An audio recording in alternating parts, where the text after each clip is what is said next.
Olá, sejam muito bem-vindos a mais um estudo promovido pelo Centro Espírita Bezerra de Menezes, o Apóstolo do Bem. Se você ainda não é inscrito em nosso canal, inscreva-se. E não esqueça de clicar no sininho de notificações para poder receber um lembrete todas as vezes que um vídeo for lançado. Se puder também, compartilhe este vídeo e todos os demais vídeos com seus amigos e familiares que possam se beneficiar dos estudos que têm sido feitos pela casa. Muito obrigado e que Jesus abençoe a todos. Despertar.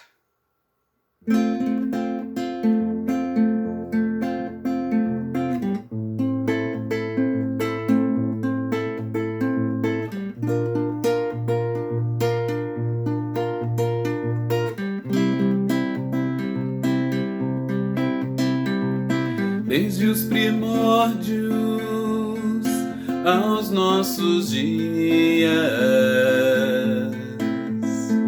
é dádiva de Deus a nos trazer harmonia. Mediunidade é sorrir, é cantar, é abraçar o irmão em plena tempestade. Compromisso por nós traçado na erraticidade. Então, meu irmão, desperte o seu coração, arranque o véu da ilusão. Mediunidade é amor desde o amanhecer ao fim do dia. É trabalho santo se for com alegria. Mediunidade vai além de sentir, vai além de escrever, ver, ouvir ou falar. É sim ser cristão e saber amar. Então, meu irmão, desperte o seu coração, arranque o véu da ilusão. Mediunidade é amor. Então, meu irmão, desperte o seu coração,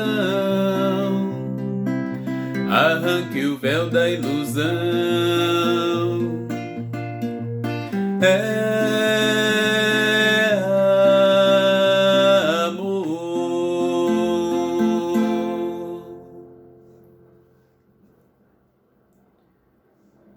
Divino Mestre Jesus, nós agradecemos por mais esta oportunidade do estudo.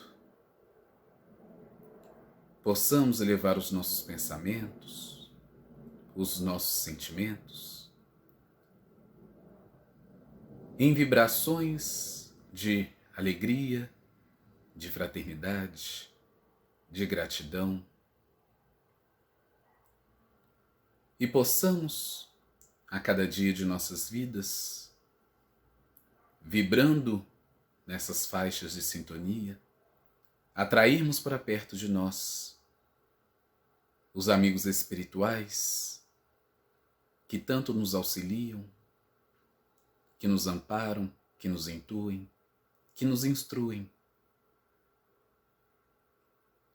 E ainda que não tenhamos faculdades mediúnicas ostensivas, a intuição é ainda um atributo do Espírito que pertence a todos nós. E possamos a cada dia desenvolvermos este sentido, a fim de sentirmos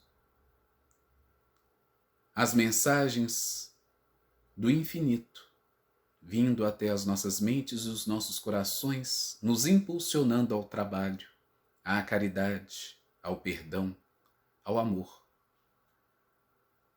E possamos irradiar estas energias onde quer que estejamos. Muito obrigado, Senhor Jesus, por todas as oportunidades de crescimento. Abençoe a cada um dos lares, familiares, amigos e todos aqueles, Senhor Jesus, em dificuldades diversas, encarnados e desencarnados. Muito obrigado por tudo. Sê conosco, hoje, agora e sempre. Que assim seja. Olá, companheiros de ideal.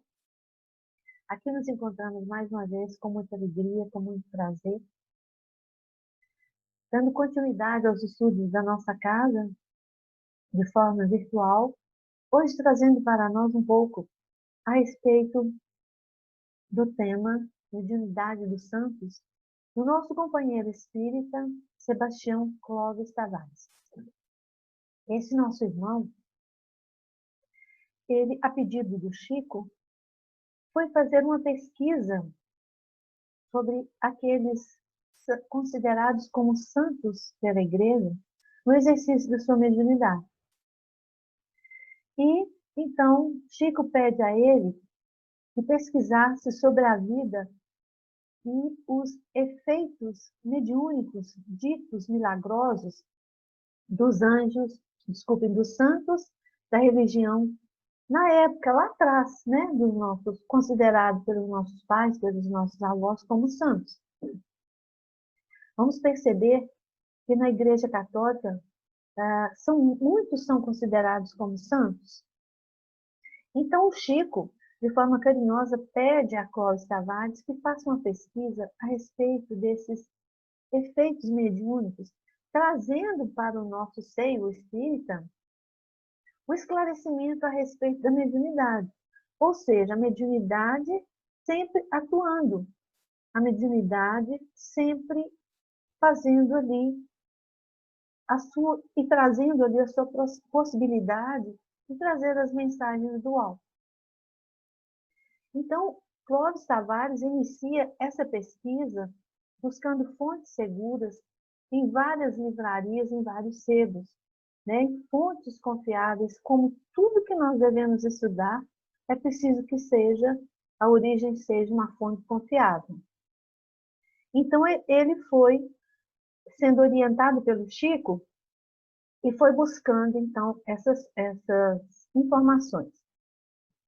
Clóvis Tavares conclui o livro, mas ele não envia o livro para a editora para ser publicado, porque Clóvis Tavares, apesar do Chico orientar e dizer a ele que seria bom, tanto para os católicos daquela época, quanto para os espíritas, que seriam informações valiosas, mas o próprio Clóvis Tavares, ele resolveu, né, porque ele estava muito preocupado, achando que essas luzes que chegariam até nós, aos católicos e aos espíritas da época, poderia ofender alguém, né? Porque aqueles feitos milagrosos dos santos, sobre o prisma da doutrina espírita, nós analisamos de uma forma, os católicos analisam do outro. E aí, na época, Clóvis estava muito preocupado em causar alguma ofensa, tanto aqueles do cunho católico, que ele tinha amigos católicos, quanto os espíritas, preocupado de que essas pessoas não entendessem a sua pesquisa. Por isso, ele não publicou o livro, não encaminhou à editora para ser publicado. Então, o nosso irmão, ele desencarna em 1984.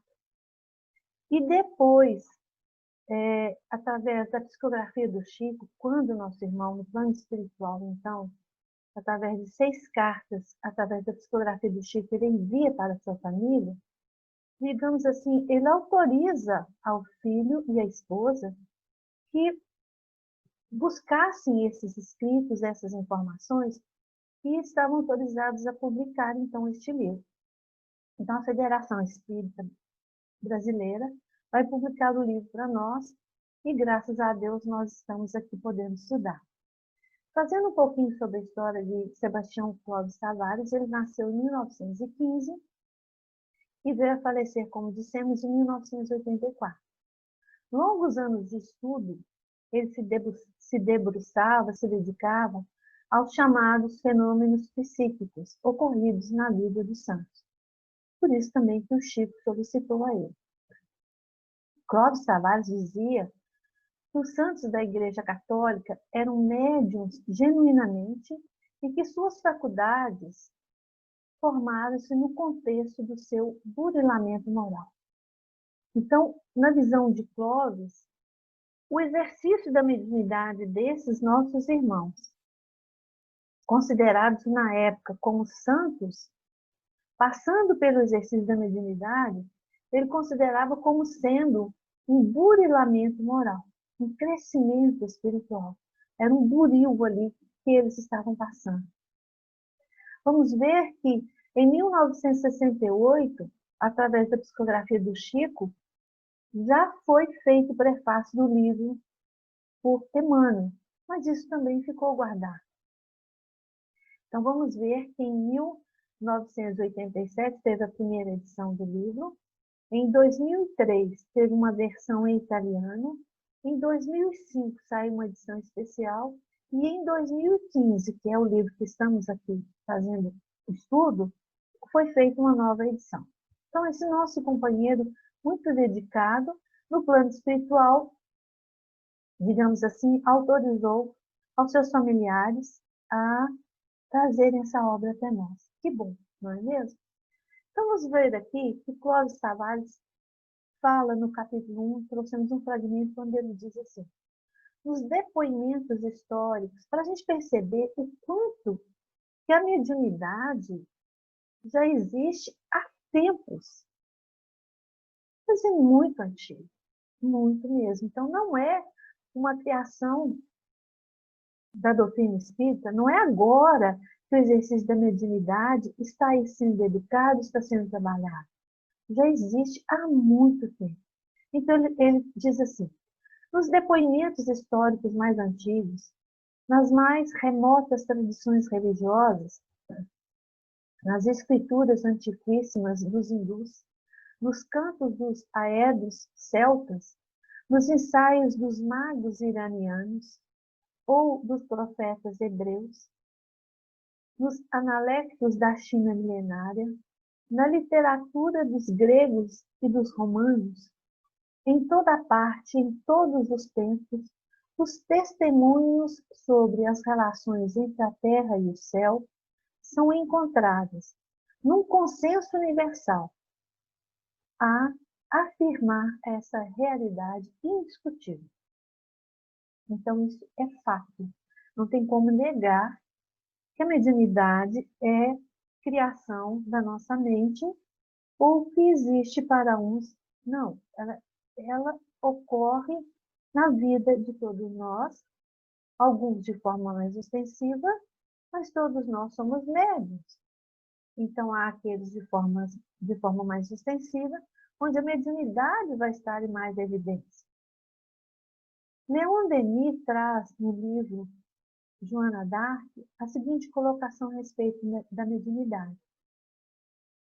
A mediunidade sempre existiu, pois que o homem sempre foi espírito, e como espírito manteve em todas as épocas uma brecha aberta sobre o mundo inacessível aos sentidos ordinários. Constantes, permanentes, tais manifestações em todos os meios se dão e sob todas as formas, das mais comuns às mais grosseiras, até as mais delicadas e sublimes, com o êxtase ou altas inspirações, tudo conforme a elevação das inteligências que intervêm.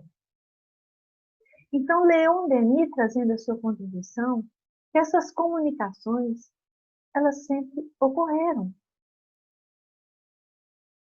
Que elas ocorreram e ocorrem, seja de forma comum, grosseira, ou seja de forma delicada e sublime. Então, elas podem se apresentar suas manifestações, tanto de visão, tanto audiência, psicografia, psicofonia. Elas podem, ou clarividência, né, que são tipos de mediunidade, elas vão se apresentar, essas comunicações, de acordo com o grau evolutivo daquele espírito que se apresenta. Então, de forma grosseira, nós vamos ver os nossos irmãos em sofrimento, ou os nossos irmãos que estão ainda longe de uma clareza maior a respeito do amor e dos ensinamentos de Jesus. Mas também essas manifestações ocorrem de forma sublime, onde os nossos irmãos já de grau elevado trazem até nós orientações precisas, orientações graciosas e orientações muito importantes para a nossa jornada. Por isso que ele diz que elas são permanentes, constantes e vão sempre ocorrer. No livro Emmanuel, de Chico Xavier, quando Emmanuel traz para nós sobre os médiuns, no capítulo 11, nós pegamos um tópico que se chama necessidade de exemplificação. Então, aqui Emmanuel contribuindo de uma forma muito preciosa para chamar a nossa atenção em relação a esse trabalho mediúnico, a todo e qualquer trabalhador que esteja se dedicando, que esteja estudando, que esteja aprofundando, que esteja burilando e educando a sua mediunidade, o quanto nós devemos ser comprometidos, o quanto nós devemos estudar, o quanto nós devemos buscar uma casa séria para trabalhar a nossa mediunidade com o tratamento, se necessário for no começo, por uma mediunidade às vezes em desequilíbrio, para depois poder participar de reuniões. Então, Emmanuel traz para nós o grau de comprometimento e de responsabilidade que todos devemos ter. E quando nós estudamos a respeito dos tipos de mediunidade que existem, nós vamos vendo a complexidade que é. Por isso é necessário estudar de forma continuada, responsável, para melhorar o nosso entendimento e percebermos que esse é um processo natural. Então, Emmanuel faz a seguinte colocação.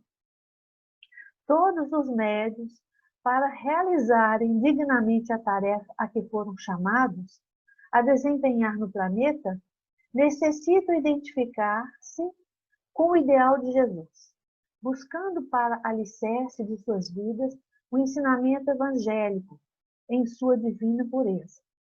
A eficácia de sua ação depende do seu desprendimento e da sua caridade, necessitando compreender em toda a amplitude a verdade contida na afirmação do Mestre. Qual que é essa afirmação? Dai de graça o que de graça recebeis. Então, aqui, trazendo para nós, mais uma vez, a necessidade de nos dedicarmos à assistência ao trabalho aos nossos irmãos necessitados ou as mensagens de cunho elevado com muita responsabilidade, com muito desprendimento, com muita dedicação. Vamos trazer agora, meus irmãos, um espírito que na época foi considerada depois pela igreja, porque ela foi canonizada depois, em 1401, que é a chamada Santa Brígida da Suécia. Ela nasceu em 1303 e veio a falecer em 1373. Então, ela viveu 70 anos, uma vida longa de trabalho dedicada à sua nação, dedicada aos outros que também necessitaram dela durante esse percurso. Santa Brígida é considerada a patrona da Suécia. Então, como dissemos, ela foi canonizada, considerada como santa, em 1401. Então, durante esse período todo da sua vida de trabalho, ela passou por muitas situações no exercício da sua mediunidade. Mas a sua fé e a sua obediência aos ensinamentos de Jesus e as orientações que ela recebia de outros espíritos elevados fizeram com que ela permanecesse firme nesse exercício, cumprindo a sua trajetória, a sua missão.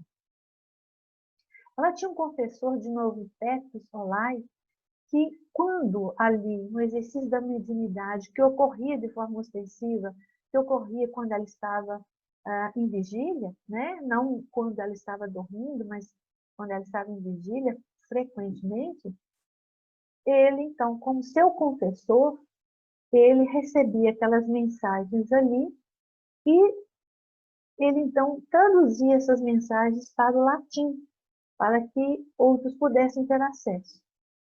Então, ele escrevia essas mensagens e as traduzia para o latim. Então, ele traz a seguinte colocação. Aconteceu que Deus lhe concedeu em grande abundância visões e divinas revelações. Não enquanto ela dormia, mas em vigília, quando orava. Então, nosso irmão traz para nós aqui como que a mediunidade de Santa Brígida acontecia. Ela teve a sua primeira visão aos 7 anos de idade. Então, em tenra idade, a sua mediunidade ali já demonstrando um aflorar. E ela teve, então, sua primeira visão aos 7 anos de idade. Aos 11 anos, ela teve a primeira visão do próprio Cristo. Brígida era vidente de grandes espíritos, de santos da igreja. E são inúmeras as profecias e as suas premonições.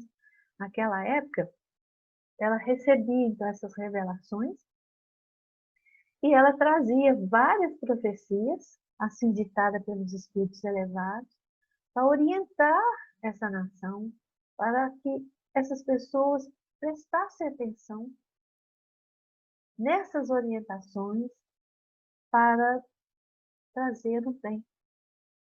Então, haviam inúmeras profecias e premonições. Ela, então, transmite ao povo palavras proféticas que ouve das elevadas esferas espirituais. Então, a nossa irmã aí, cumprindo a sua missão, através do exercício da sua mediunidade, ela transmitia essas palavras proféticas de esferas mais elevadas ao seu semelhante. Ela chegou, né, na época, a anunciar catástrofes para a sua própria pátria, e suas predições vieram a cumprir-se. Tinha profunda devoção por Maria Santíssima. Então, a nossa irmã vai ser acompanhada por Maria Santíssima nesse exercício da sua mediunidade. Vamos ver aqui que em um determinado momento na sua trajetória, quando a nossa irmã Brígida, Santa Brígida, estava então em Roma, na igreja Santa Maria Maior, em Roma. Clóvis traz assim para nós: a nossa vidente orava um dia na igreja de Santa Maria Maior, em Roma, quando se sentiu arrebatada em êxtase e contemplou o espírito de Santa Mãe de Jesus, que a esclareceu sobre dúvidas íntimas e muito a confortou. Pois bem, Brígida trazia na sua intimidade algumas dúvidas, e estando em oração, que era algo constante na sua jornada, estando em oração, não na Suécia, mas em Roma, na igreja da Santa Maria Maior, naquele momento ali em que ela orava, trazendo algo da sua intimidade ali, Maria Santíssima aparece para nossa irmã. Então ela contempla o espírito de Santa Mãe de Jesus, Maria Santíssima, que vai esclarecer Santa Brígida sobre as suas dúvidas e vai confortar. Acontece que nós vamos perceber um traço desse espírito também na unidade.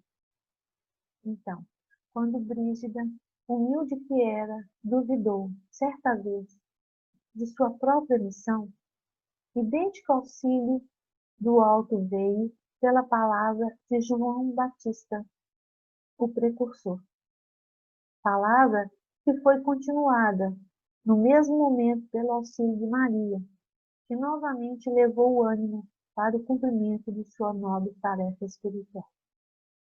Então, meus irmãos, nós vamos percebendo aí que quando esses nossos irmãos aqui estão reencarnados, eles vão trazer também as suas dificuldades. Mas, ainda assim, rogavam, ainda assim confiavam. E as orientações que recebiam faziam sentido para eles. Transformava mais um pouco a sua vida. E vamos pensar que quantas vezes nós recebemos orientações belíssimas do plano espiritual. Pouquíssimas vezes nós ouvimos. Pouquíssimas vezes nós nos debruçamos na execução dessas orientações. Mas que tenhamos então agora a clareza da oportunidade dessa mudança, através desses exemplos aqui. E no livro, Clóvis Tavares, na sua pesquisa, foram vários santos que ele traz, né? Santos e santas considerados pela igreja, ele traz essa história para nós. E nós vamos ver como ponto comum obediência ao Pai. Ouvindo, ouvendo, seguindo aquelas orientações. Então, dando continuidade aqui, impressionante a humildade dessa grande servidora do Senhor. Franciscana, conservou sempre a humildade evangélica de Francisco de Assis. E vamos ver aqui nas colocações que ela faz, demonstrando essa humildade, obediência às orientações de Francisco de Assis. E vamos perceber também um relato aqui no livro, quando ela está em Assis, ela percebe, ela vê a presença do Espírito. Então, Francisco de Assis, dando uma orientação a ela. Mas não vamos trazer aqui dessa vez. Mas vamos buscar no livro, que está repleto de informações importantíssimas. Com certeza acalentará a nossa alma. Pois bem, então a nossa irmã dizia assim, demonstrando a sua humildade. Sou apenas uma formiguinha diante de Deus. E ela continua. Quando alguém tentava dizer sobre a sua jornada como se fosse algo muitíssimo importante, para ela sendo visto como algo primoroso, sim, grandioso, sim, mas não aos olhos do mundo, mas na sua visão humilde. Então ela diz assim, se um grande senhor envia um pobre menino em missão junto de seus amigos, não há motivo para louvar o menino por isso.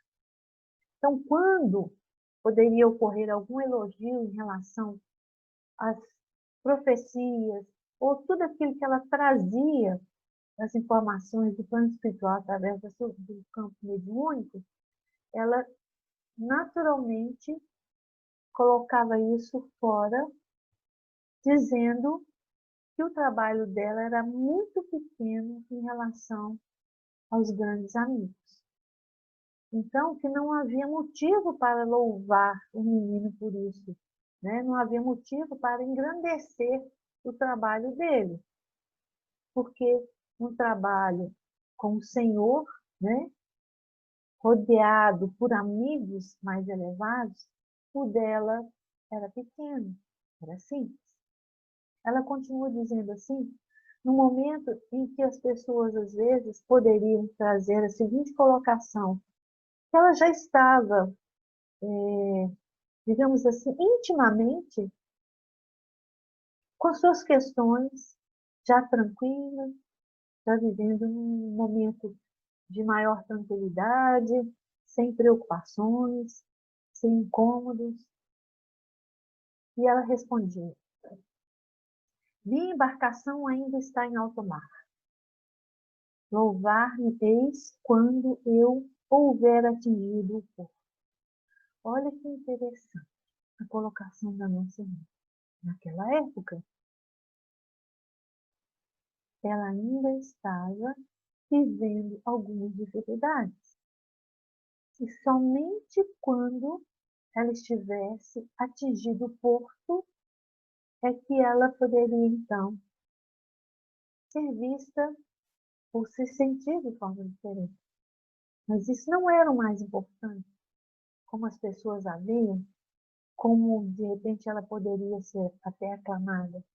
O que importava para ela era o trabalho que ela tinha de fazer. O que tinha importância para ela era a missão que ela tinha de trilhar. E por isso mesmo, nos seus momentos de oração, nos seus momentos em que a sua mediunidade estava ali, cada vez mais aflorada, nos momentos da sua clarividência, ela também penetrava nas regiões de sofrimento do mundo invisível. E ela percebia, então, os extensos reinos do purgatório. E ela pôde enxergar malfeitores desencarnados atormentando seus infelizes habitantes. Claro, gente, meus amigos, o termo está correto. Né? Dentro do seio religioso, vai chamar-se reino do purgatório.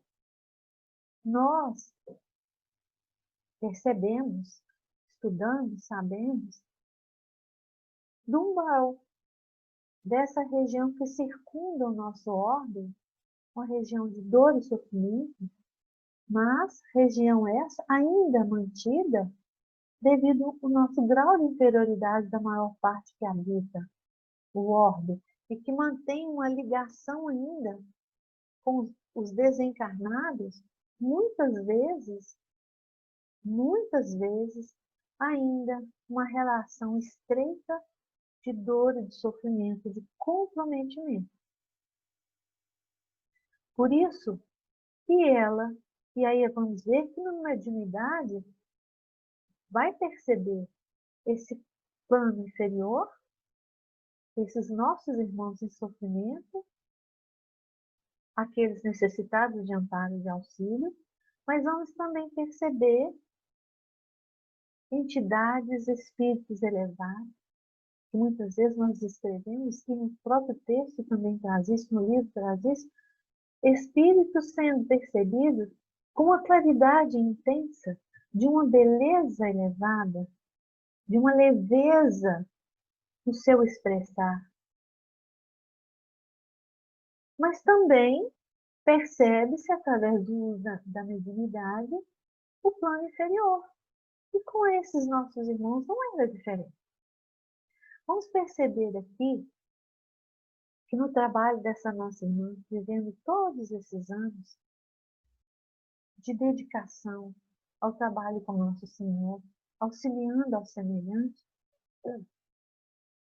vamos ver que quando a nossa irmã então desencarna, após 3 anos do seu desencarne, ela vai ser vista por um napolitano, por um homem que estava no seu leito de agonia ali.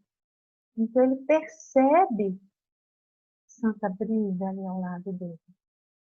3 anos após a sua morte, é o próprio espírito de Brígida que aparece a um gentil homem napolitano, Andriolo Mormilli, no leito de agonia. O que ela faz? Ele percebe ali e ela vai orientar esse nosso irmão. Ela vai ajudá-lo naqueles momentos finais ali a fazer com que ele reflita, com que ele sinta diferente uma experiência que durante toda a sua vida ele teve de forma conflituosa com outra família. Então, ela o auxilia a fazer as pazes com uma família rival, contra os quais ele lutou a vida inteira. Então, vamos perceber que esse espírito, enquanto esteve aqui, trabalhou incessantemente em prol do semelhante. Ao desencarnar, não abandona sua tarefa. Vem auxiliar esse nosso irmão. Muito bem. Vamos agora falar um pouco sobre um espírito também muito conhecido por todos nós, que vamos encontrar no Evangelho segundo o Espiritismo, capítulo 8, os que têm puro coração, uma mensagem no item 20, para quem quiser depois fazer a leitura. Esse nosso irmão, ele foi, na época, evocado por uma irmã encarnada que estava cega. Então, ele traz uma mensagem para ela que, na verdade, serve para todos nós. Tamanha beleza e profundidade. Então, vamos falar um pouco sobre esse nosso irmão, João Batista Maria Vianney, conhecido muito por Curadas. Esse nosso irmão nasceu em 1786 e veio a falecer em 1859. Ele viveu 73 anos. E desde os primeiros anos de vida, ele demonstrou fortes pendores à vida espiritual. Então, aqueles que conviviam com ele já percebiam nele uns pendores muito mais para a vida espiritual do que para a vida material. Todos esses, então, sempre reconheceram sua preparação para a vida sacerdotal, mas ele trazia uma deficiência intelectual, que quase foi obstáculo à sua ordenação. Então, ele queria servir ao Cristo, ele queria ter uma vida de sacerdócio. E por causa de uma dificuldade de entendimento, por uma dificuldade intelectual, quase que esse nosso companheiro não entrou para o exercício do sacerdócio. Em função disso, e após muitas discussões, os superiores, então, à vida sacerdotal, eles resolveram admiti-lo ao sacerdócio. E ele, então, foi indicado para uma vila inexpressiva e onde praticamente não havia religião. Então, ele foi aceito para o sacerdócio, mas foi levado, foi colocado, foi direcionado exatamente para um lugar onde os seus superiores consideravam como uma vila inexpressiva e onde não havia religião. Vamos pensar, meus amigos, que o acaso não existe mesmo? Quando esse nosso irmão é encaminhado para este local. A visão daqueles seus superiores em relação a ele, em relação até o sucesso da sua missão, onde eles achavam, poderiam considerar que ele não teria sucesso algum, por isso o encaminham para uma vila inexpressiva e onde ali não havia religião, na cidade de Ars. Pois bem, o que vai ocorrer? À medida que ele chega nesse local, nessa vila, ele começa ali a cuidar daquelas pessoas, a demonstrar o seu amor, a demonstrar a sua humildade, a demonstrar a sua obediência ao Criador. E a sua presença, então, era marcante como missionário. Esta vila inexpressiva, que então no início, vai se transformar. As pessoas vão se transformar. Então, Ars transformou-se e seu povo igualmente converteu-se numa comunidade cristã.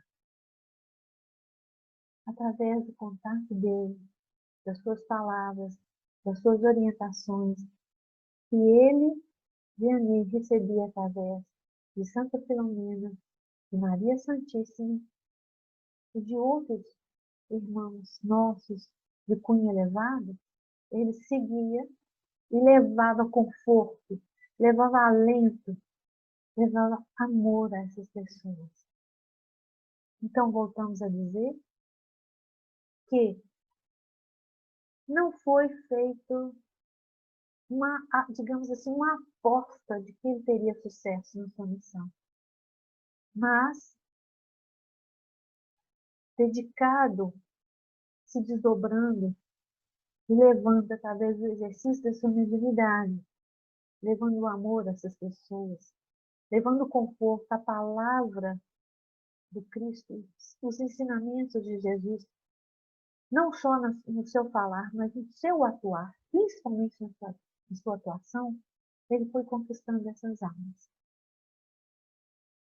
Então, sabe-se que mais de 20.000 pessoas anualmente o procuravam, a fim de encontrar perto dele a paz da alma e escutar sua palavra. Então, aos poucos, ele foi sendo percebido. A notícia foi correndo, né? Foi sendo transmitida que ali havia um sacerdote que sabia acolher o irmão, que sabia acalmar, aliviar a alma. Vamos lembrar que esse nosso irmão, ele foi canonizado, considerado como santo, em 1925. Então, o Curadas, dotado de uma especial graça de visão, tinha poucas palavras. E poucas palavras bastavam para alcançar o ponto doloroso de cada uma daquelas consciências. No contato com esses nossos irmãos, as suas poucas palavras era de uma graça tão especial, era algo tão maravilhoso, que bastava para então chegar no âmago do ser e lá naquela dor do nosso irmão, trazer para aquelas pessoas uma tomada de consciência, o libertar das trevas.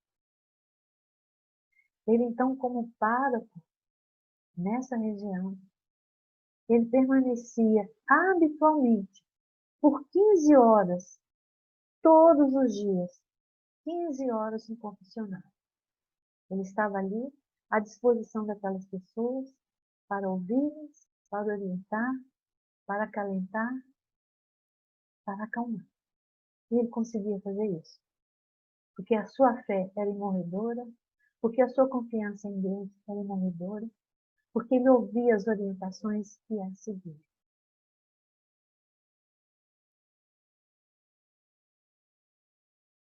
Convivendo, então, com João Batista Vianney, nós vamos ver no livro mais uma colocação dos historiadores, né, que trazem a sua pesquisa, e que Clóvis, então, foi atrás dessas informações seguras. Nós pegamos mais um fragmento do livro, na colocação de Henrique Geon, que ele fala sobre Curadas. Ele dizia o seguinte: ele já não parecia deste mundo, parecia isolado dele, como por uma glória que usava no meio da multidão com emocionante humildade. É como se ele já não estivesse mais aqui. É como se ele vivesse, então, uma alegria tão plena, uma tranquilidade tão plena no meio daquela multidão ali. Com a sua humildade, ele conseguia emocionar aquelas pessoas. Por isso, da conversão. Por isso que as pessoas encontravam nele o acalento de suas almas. E ele continua trazendo para nós que durante a missa é possível que Vianney visse com seus próprios olhos o seu Senhor em carne e osso. Então, durante a sua pregação, Vianney trazia suas palavras de forma tão maravilhosa que parecia que ele estava ali vendo o próprio Cristo. E provavelmente estaria vendo também muitos espíritos elevados, estaria vendo Santa Filomena, estaria ali através daquelas orientações, como um canal limpo, como um canal sem ruídos, como um canal totalmente disposto a trabalhar em nome do Cristo, levava aqueles que o ouviam o consolo e o conforto, como já dissemos. E, pelo menos, foi várias vezes surpreendido em conversações com a Virgem Santíssima. Então, Maria Santíssima também acompanhando esse nosso irmão. Vamos percebendo aí, nessa jornada, o quanto que Nossa Mãe Santíssima os amparava, tanto quanto tem nos amparado. Continuando aqui, agora sendo falas de Vianney, quando ele diz assim: custei um pouco a conhecer a vontade de Deus. Santa Filomena me apareceu, desceu do céu bela, luminosa, envolta em uma nuvem branca, e me disse: tuas obras são boas, porque nada há de mais precioso que a salvação das almas. Então ele estava ajudando aquela comunidade a transformar, mas transformar internamente, a levar luz a essas almas. Por isso que ela disse a ele, Santa Filomena diz a ele, e ele relata que ela aparece para ele de forma bela, luminosa, envolta em uma nuvem branca. Meus amigos, vamos perceber que essa era a forma como ele havia, e voltamos a dizer, dentro do cunho religioso, está certo, tantas colocações como a forma como ele percebia. E ela dizia para ele que as obras dele eram boas, que não havia nada mais precioso do que salvar as almas. E esse nosso irmão, confirmando aqui para nós, quando ele falava pouco, mas ele se expressava bem, no sentido de acalentar, ele aprendeu a lidar, ele aprendeu a vencer as próprias dificuldades. Então, quando nós nos depararmos com dificuldades, não vamos considerá-las acima da nossa força. Não vamos achar que não seremos capazes de vencer as nossas dificuldades, porque o Pai não coloca no ombro de ninguém o fardo, o peso acima das suas forças. E o nosso irmão, então, diz o seguinte: se tiver muito, dê muito. Vianney falando para nós. Se tiver muito, dê muito. Se tiver pouco, dê pouco. Mas sempre dê com o coração e com alegria. Para que a nossa oração seja ouvida, não depende da quantidade de palavras, mas do fervor de nossas almas. Entre a eternidade e o último suspiro paira um abismo de misericórdia. Então ele nos sugere, se tivermos em abundância, por exemplo, material, devemos dar ao nosso semelhante em abundância também. Se a gente tiver pouco, que a gente dê pouco, mas que a gente dê com amor. Muito ou pouco, que seja feito com amor, com alegria, com o coração.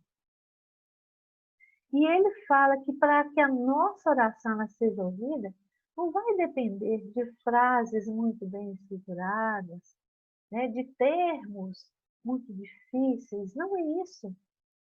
Vai depender muito mais do fervor das nossas almas, muito mais da nossa resignação, da nossa aceitação dos desafios que aparecem aí, nós lançarmos mão da oração, buscando a confiança, a paciência, a perseverança para vencer essa jornada.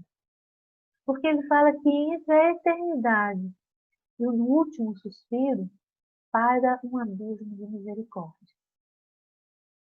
A misericórdia divina está sempre a nosso favor, está sempre a nos orientar, está sempre a nos amparar, está sempre a nos conduzir para o melhor caminho. Por isso, meus irmãos, quando nós temos a oportunidade de estudar este livro, vendo não só nesses dois espíritos que podemos trazer agora, mas nos outros também, por isso sugerimos a leitura nos outros companheiros nossos, espíritos que vieram ao orbe com fervor, com comprometimento, através do exercício da sua mediunidade.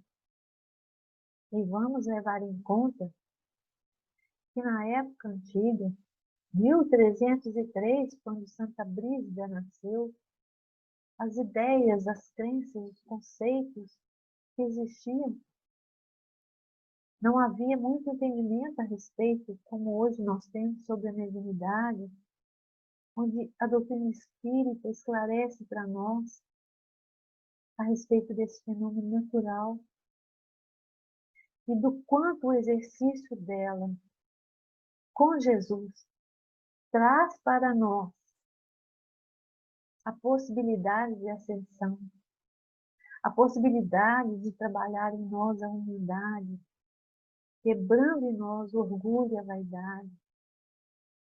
Lembrando, como o Chico sempre disse, que o telefone toca de lá para cá, ou seja, nós devemos estar sempre a postos, nós devemos estar sempre dispostos, nós devemos estar sempre buscando receber a mediunidade e o exercício dela como algo natural, como algo grandioso da nossa vida. Porque estamos tendo a oportunidade de melhorar também essa nossa existência, de trabalhar em nós os verdadeiros valores, que são os valores espirituais. Por isso, voltamos a dizer, devemos nos esforçar, seja essa mediunidade ostensiva ou não.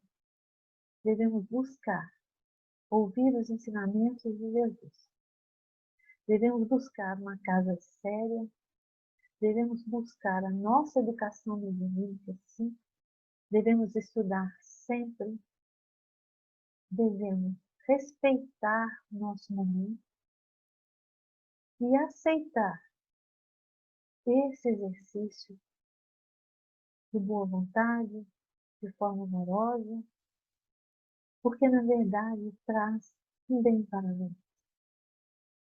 Traz para nós uma oportunidade de mudar, como já dissemos, a nossa trajetória. Esses nossos companheiros que contém nessa obra, e esses dois que citamos aqui, nós percebemos a sua dedicação, nós percebemos o seu amor pela tarefa, nós percebemos e tentamos imaginar as dificuldades que foram vencidas pela confiança em Deus, pela vontade de seguir em direção à luz. Não falamos dela aqui, mas no livro fala sobre Santa Teresa de Jesus ou Santa Teresa d'Ávila. E pegamos uma colocação Santa Teresa que diz o seguinte: se não dermos ouvidos ao Senhor quando Ele nos chama, pode acontecer que não consigamos encontrá-lo quando quiser. Se não dermos ouvidos ao Senhor quando Ele nos chama, pode acontecer que não consigamos encontrá-lo quando quiser. Podemos fazer uma leitura, por exemplo, assim: o Senhor está sempre nos chamando. Jesus está sempre nos convocando para o trabalho do amor, para o exercício da caridade, para o exercício mediúnico com base nas suas diretrizes, com as orientações que recebemos. O Senhor está sempre nos convidando, está sempre nos chamando. Então devemos estar atentos para atender ao seu chamado. E como ela traz aqui, pode acontecer que quando, a gente quiser buscar atender esse chamado, a gente não o encontra. Não o encontra no sentido assim. Quantas vezes nós protelamos? Quantas vezes nós buscamos outros atrativos, outros compromissos e não ouvimos o chamado dele? Não precisamos atender o chamado dele quando estivermos passando por momentos de dor e sofrimento. Mas devemos dar ouvido ao Criador, devemos dar ouvido a Jesus, seu emissário direto, devemos dar ouvido aos nossos guias espirituais, mentores, devemos dar ouvido a esses nossos companheiros, como Bezerra de Menezes, que teve a sua trajetória aqui, como médico, como espírita, como trabalhador fervoroso de Cristo. Devemos mirar também na sua jornada. Podemos estudar sobre a vida de Santa Teresa d'Ávila, podemos estudar sobre a vida de Santa Teresinha de Lisieux, podemos estudar sobre a vida de Dom Bosco, podemos estudar sobre a vida de João Batista Vianney, podemos estudar sobre a vida de Santa Brígida, Santa Mônica, mãe de Santo Agostinho, podemos estudar sobre a vida de Santo Agostinho,